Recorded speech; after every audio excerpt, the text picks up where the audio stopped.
నమస్తే, welcome to our channel. నేను అంకిత. Mega hero Sai Dharam Tej ని ఒక సోషల్ మీడియా బాగా విమర్శిస్తుంది. జనసేన టీడీపీ ప్రభుత్వం తీరుపై ఈయన్ని ట్యాగ్ చేసి మరీ విమర్శిస్తుంది. అయితే వైసీపీ పార్టీ మీడియా ఎందుకు అసలు ఈయన్ని టార్గెట్ చేస్తుంది, అలాగే వాళ్ళు ఏదైతే టార్గెట్ చేసి మాట్లాడుతున్నారో దానికి కూడా సాయి ధరమ్ తేజ్ రిప్లై కూడా అలాగే ఇస్తున్నారు. సో ఈ టాపిక్ పైన డిస్కస్ చేయడానికి మనతో పాటు సీనియర్ జర్నలిస్ట్ డివిఎస్ సార్ ఉన్నారు. ఆయనతో మాట్లాడదాం. నమస్తే సార్. నమస్తే అమ్మా. సార్, ఇప్పుడు చూస్తే మెగా ఫ్యామిలీ నుంచి సాయి ధరమ్ తేజ్ పవన్ కళ్యాణ్ని ఎంత సపోర్ట్ చేశారో మనం బాగా చూసాము ఈ మధ్యకాలంలో. ఎలక్షన్స్కి ముందు కానివ్వండి, తర్వాత కానివ్వండి. ఇప్పుడు చూస్తే ఒక సోషల్ మీడియా ఒకటి వచ్చేసి సాయి ధరమ్ తేజ్ని ఆయన పైనే టార్గెట్ చేసిందని చెప్పొచ్చు. ప్రతిదానికి కూడా టీడీపీ కావచ్చు, అలాగే జనసేన పార్టీ ప్రభుత్వ తీరుపై ఆయన్ని ట్యాగ్ చేసి మరీ విమర్శిస్తుంది. అయితే దీనికి అసలు కారణం ఏంటి? అలాగే సాయి ధరమ్ తేజ్ కూడా వాళ్ళు విమర్శించిన దానికి రిప్లై కూడా ఇస్తున్నారు. సో అసలు ఎందుకు ఇదంతా జరుగుతుందంటారు? ఏదో రకంగా మెగా ఫ్యామిలీని డిస్టర్బ్ చేయాలి. పవన్ కళ్యాణ్ డిస్టర్బ్ అయ్యేటట్టుగా లేడు. చూసాం మనం గత సంవత్సర కాలంగా పవన్ కళ్యాణ్ని అనేక రకాలుగా రెచ్చగొట్టాలని చూశారు. అతని పైన వ్యక్తిగత విమర్శలు చేశారు. ఆయన భార్య గురించి విమర్శలు చేశారు. ఆయనకి 3-4 పెళ్ళాలని విమర్శలు చేశారు. అతన్ని ప్రజల్లో ఎంత అవమానించాలో, ఎంత చులకన చేయాలో అన్ని రకాలుగా ఏది జగన్మోహన్ రెడ్డి, ఆయన మంత్రులు, ఎమ్మెల్యేలు, సోషల్ మీడియా, సొంత మీడియా టార్గెట్ పవన్ కళ్యాణ్గా గత సంవత్సర కాలంగా నడుస్తారు.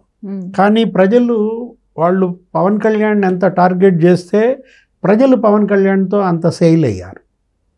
మనం చూసాం మొన్న రిజల్ట్స్. ఆయన మరి పోటీ చేసిన అన్ని స్థానాల్లో గెలిచాడు.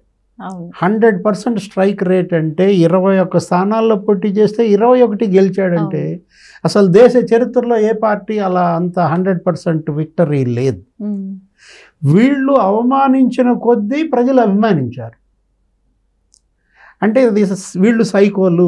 ఈ సైకో మనస్తత్వాన్ని ప్రజలు అంత చీదరించుకున్న పరిస్థితి అన్నమాట. ఇప్పుడేంటి, ప్రభుత్వం ఏర్పడింది. అతను డిప్యూటీ సీఎం అయ్యాడు పవన్ కళ్యాణ్. ముఖ్యమంత్రిగా చంద్రబాబు 3 నెలలుగా ఇవాళేంటి వాళ్ళ యొక్క అవినీతి కుంభకోణాలని ఫిక్స్ చేస్తున్నారు, హామీలు నెరవేరుస్తున్నారు. ఇక వాళ్ళకి ఏం చేయాలో పాలుపోని పరిస్థితుల్లో ఇప్పుడు ఏం చేస్తున్నారు, ఈ మెగా కుటుంబాన్ని డిస్టర్బ్ చేయాలని చూస్తున్నారు, రెచ్చగొట్టే ప్రయత్నం. ఇప్పుడు డాక్టర్ చింత ప్రదీప్ ఎవరో ఉన్నాడు ఆ సోషల్ మీడియా. అక్కడ కొంతకాలంగా జగన్మోహన్ రెడ్డి అనుకూలంగా ఇక్కడ తెలుగుదేశాన్ని, జనసేనని టార్గెట్ చేస్తూ వ్యక్తిగత విమర్శలు, ఇంకా అసలు అది గీత దాటి ఏది హద్దు మీరి అన్నమాట. అక్కడ అమెరికా నుంచేమో ఆ పంచ్ ప్రభాకర్ అనే అతను. అసలు వీళ్ళు ఏ స్థాయికి వెళ్ళారంటే ఒక టైంలో జడ్జీలను కూడా టార్గెట్ చేశారు. ఏపీ హైకోర్టు జడ్జీలు సీరియస్ అయ్యి అసలు వీళ్ళని పట్టరమన్నారు. అరెస్ట్ వారెంట్ జారీ చేశారు. అసలు ఆ కేసు కూడా సిబిఐకి ఇచ్చారు. జడ్జిల మీదే వాళ్ళు ఆ విధంగా సోషల్ మీడియాలో వ్యాఖ్యలు చేశారంటే ఇప్పుడు ఈ చింత ప్రదీప్ అనే అతను, ఈ సోషల్ మీడియా వైసీపీ వాళ్ళు ఇవాళ ఈ సాయి ధరమ్ తేజ్ని టార్గెట్ చేస్తున్నారు. పవన్ కళ్యాణ్ మేనల్లుడు, చిరంజీవి చెల్లి కొడుకు అన్నమాట. ఇప్పుడిప్పుడే అతను ఎదుగుతున్నాడు. ఒక 10-8 సినిమాలు బాగానే వచ్చినట్టున్నాయి. వాళ్ళ మెగా ఫ్యామిలీలో ప్రతి ఒక్కళ్ళు హీరో అయిపోయారు. దగ్గర ఒక 10-8 మంది అందులోనే హీరోలు. చిరంజీవి కొడుకు కావచ్చు, చిరంజీవి మేనల్లుడు కావచ్చు, నాగబాబు కొడుకు కావచ్చు. ఇప్పుడు ఈ సాయి ధరమ్ తేజ ఒక మంచి కొన్ని సినిమాలు తీశాడు. అతను కూడా ఇండివిజువల్గా ప్రూవ్ చేసుకున్నాడు. బాగా సక్సెస్ అయ్యాయి కొన్ని పిక్చర్స్ కూడా. ఏదో ఏ పిల్ల నువ్వు లేని జీవితం అనేది ఇది ఒకటి మొన్న కూడా వచ్చింది. ఏదో సినిమా బ్రో అనో, లేకపోతే అంతకుముందు ఇంకా అనేక సినిమాలు విన్నర్ అని మంచి సక్సెస్ సాధించాడు చిన్న వయసులో. ఎంత అతను కెరీర్ బిగిన్ చేసి కూడా ఇంకా 2-3 ఏళ్ళ కన్నా ఎక్కువ కాల ఏదో మేజర్ యాక్సిడెంట్ కూడా జరిగింది. అది అసలు రీబర్త్. ఆ దుర్గం చెరువు ఫ్లైఓవర్ మీద అతను అసలు చనిపోయాడు అనుకున్న పరిస్థితుల్లో మొత్తానికి కాపాడుకున్నారు, సర్వైవ్ అయ్యాడు, మళ్ళీ దీంట్లోకి వచ్చాడు. అతను ఈ చింతా ప్రదీప్ అనేవాడు మొన్న ఏదో ఒక పోస్ట్ చేశాడు, అన్నా క్యాంటీన్లు ఒక అది కూడా ఏంటి జరగని దాన్ని జరిగినట్టుగా అన్నా క్యాంటీన్ల మీద వీళ్ళు విషం కక్కుతున్నారు. అక్కడ నాసిరకం భోజనం అని, గట్టి ఇడ్లీ అని, లేకపోతే ఎండిపోయిన పూరి అని, ఇట్లా వాటిని ఏంటి ప్రజల్లో అన్నా క్యాంటీన్లు ఎక్కడ చంద్రబాబు ప్రభుత్వానికి మంచి పేరు వస్తుందో. అన్నా క్యాంటీన్లు గతంలో చంద్రబాబు పెట్టాడు, ఆయన 5 ఏళ్ళు ముఖ్యమంత్రిగా ఉన్నప్పుడు. జగన్ ముఖ్యమంత్రి కాగానే వాటిని మూసేశాడు. అతను ఎందుకు మూసేశాడు అనేది వాళ్ళ ప్రజల్లో చెడ్డ పేరు వచ్చింది. దానికి ఎంత అవుద్దమ్మా బడ్జెట్? అన్న క్యాంటీన్లకు మహా అయితే ఒక 100 కోట్లు అయ్యేది అప్పట్లో, ఇప్పుడు 200 కోట్లు అవుతుంది. అంటే జగన్మోహన్ రెడ్డి ఋషికొండ ప్యాలెస్ మీద 500 కోట్లు ఖర్చు పెట్టి అదేదో కొండకు గుండు చేసి పెద్ద ప్యాలెస్ కట్టుకున్నాడు, కానీ సర్వే రాళ్ల మీద 700 కోట్లు వేస్ట్ చేశాడు. కానీ పేదలకు అన్నం పెట్టే అన్నా క్యాంటీన్కి 200 కోట్లు ఇవ్వడానికి అతనికి చేతులు రాదు. అంటే అది నడిపితే చంద్రబాబుకి పేరు వచ్చుదని మూసేశాడు. అట్లా అనుకుంటే ఇంతకుముందు ముఖ్యమంత్రులు అసలు ఈ స్కీములు కొనసాగిస్తారా? ఇప్పుడు ఆరోగ్యశ్రీ నడిపితే రాజశేఖర రెడ్డికి పేరు వచ్చుద్దని ఆపేస్తారా? ₹2 బియ్యం నడిపితే రామారావుకి పేరు వస్తుందని ఆపేస్తారా? పేదలకి ఇళ్ల నిర్మాణం కంటిన్యూ చేసి మనం కూడా ఇళ్ళు గడితే రామారావుకి పేరు వస్తుందని ఇళ్ళు ఆపేస్తారా? అది గతంలో చూడాల. జగన్మోహన్ రెడ్డి వచ్చినాక చేసిన పనులు ఇవి. అమరావతి కనుక కడితే చంద్రబాబుకి పేరు వస్తుందని దాన్ని ఆపేశాడు. పోలవరం పూర్తి చేస్తే మళ్ళీ దానికి చంద్రబాబు పేరు వస్తుందని దాన్ని కొంగేశారు. ఇప్పుడు ఈ అన్నా క్యాంటీన్లు మూతేశారు.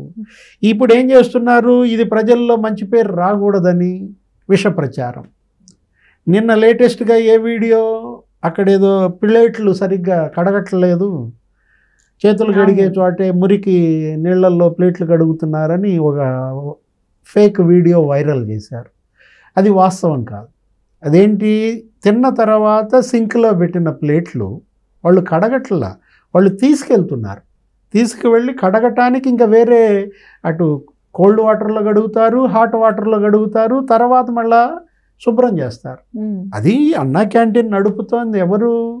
హరే రామ హరే కృష్ణ సమాజ్ అన్నమాట. అది పెద్ద సమాజ్. అది ఇప్పటిది కాదు. వాళ్ళేంటి, వాళ్ళు సేవ కోసం పెట్టినటువంటి సంస్థ, వాళ్ళు నిర్వహిస్తున్నారు అన్నా క్యాంటీన్లు.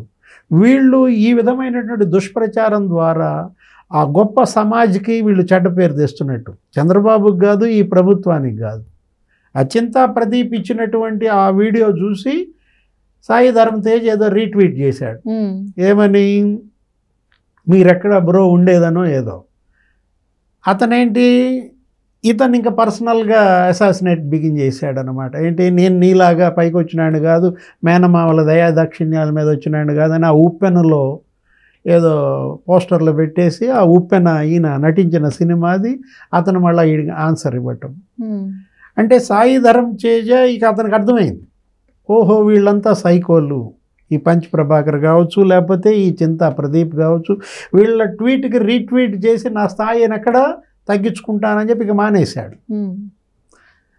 డిస్టర్బ్ చేయాలనేది ఇవాళ వైఎస్ఆర్ కాంగ్రెస్ పార్టీ ఒక ఎత్తుగడ, ఒక కుట్ర. ఏది, ఇటు ఈ ప్రభుత్వాన్ని డిస్టర్బ్ చేయాలి, ముఖ్యమంత్రిని చికాకు పరచాలి, డిప్యూటీ సీఎం పవన్ కళ్యాణ్ని డిస్టర్బ్ చేయాలి. అందుకోసం మెగా కుటుంబం మీద ఏదో ఒక రకంగా కెలకటం. ఏది, వాళ్ళ సినిమాలు వచ్చినా లేకపోతే వాళ్ళ యొక్క కామెంట్స్ చేయటం, ఇబ్బంది పెట్టడం, నేరుగా పవన్ కళ్యాణ్ని ఇంకా ఎదుర్కోవటం చేతగాక ఈ దొడ్డిదారిన ఈ విధంగా సాయి ధరమ్ తేజ్నో లేకపోతే రామ్ చరణ్నో ఇంకొక అల్లు అర్జున్కి మళ్ళీ పవన్ కళ్యాణ్కి తగాదా అంటారు. ఏదో పుష్ప సినిమా గురించి ఈయన ఏదో పవన్ కళ్యాణ్ కర్ణాటక వెళ్ళి సిద్ధరామయ్యతో మాట్లాడుతూ ఒకప్పుడు అడవిని కాపాడేవాడు హీరోగా చూపించేవాళ్ళు గంధద గుడి, అడవి రాముడు అనే సినిమాల గురించి పాతయి చూపుతూ ఇప్పుడు అడవిలో రెడ్ శాండల్ స్మగ్లింగ్ చేసే వాళ్ళని హీరోలుగా చూపిస్తున్నారని తన పోర్ట్ఫోలియోకు సంబంధించి అక్కడ చిత్తూరులో రెడ్ శాండల్ స్మగ్లింగ్ విపరీతంగా పెరిగిపోవటం, అక్కడ వైఎస్ఆర్ కాంగ్రెస్ పార్టీ వాళ్ళు రెడ్ శాండల్ స్మగ్లర్స్కే టికెట్లు ఇచ్చారన్న దీంట్లో అతను కర్ణాటక వెళ్ళింది, కుంకి ఏనుగులు కొన్ని ఇవ్వండి, ఇక్కడ ఈ ఏనుగులు ఈ ఫారెస్ట్లో మాకు ఉపయోగపడతాయని అడగటానికి వెళ్ళినందుకు ఆ మాట మాట్లాడాడు. జస్ట్ మామూలుగా మాట్లాడాడు సినిమాల గురించి. ఆయన సినీ నటుడు కాబట్టి సినిమాల్లో గతంలో హీరోలు మంచి పనులు చేసేవాళ్ళని హీరో వర్షిప్గా చూపించేవాళ్ళు, ఇప్పుడు చెడ్డ పనులు చేసేవాళ్ళని హీరో వర్షిప్గా చూపిస్తున్నారని ఏదో సెటైర్ వేశాడు. దానికి వీళ్ళు చిలవల పలవలుగా ఏం చేశారు, పవన్ కళ్యాణ్ వర్సెస్ అల్లు అర్జున్ అని, అల్లు అరవింద్ కుటుంబానికి చిరంజీవి కుటుంబానికి విభేదాలని ఏదేదో రకరకాలుగా.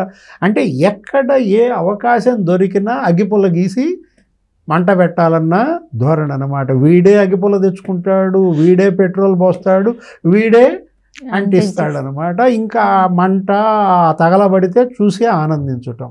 సైకోలే కదా వీళ్ళందరినీ అనేది. ఏంటి సైకోలు అంటారు. వీలైతే మంటని ఆర్పాలి అంతే అని, మంటని చూసి చప్పట్లు కొట్టి ఆనందిస్తూ ఇంకా తగలబడాలి మొత్తం ఊరంతా అనుకునే వాళ్ళు సైకోలు కాకెవరు? Okay, thank you so much sir. నమస్తే.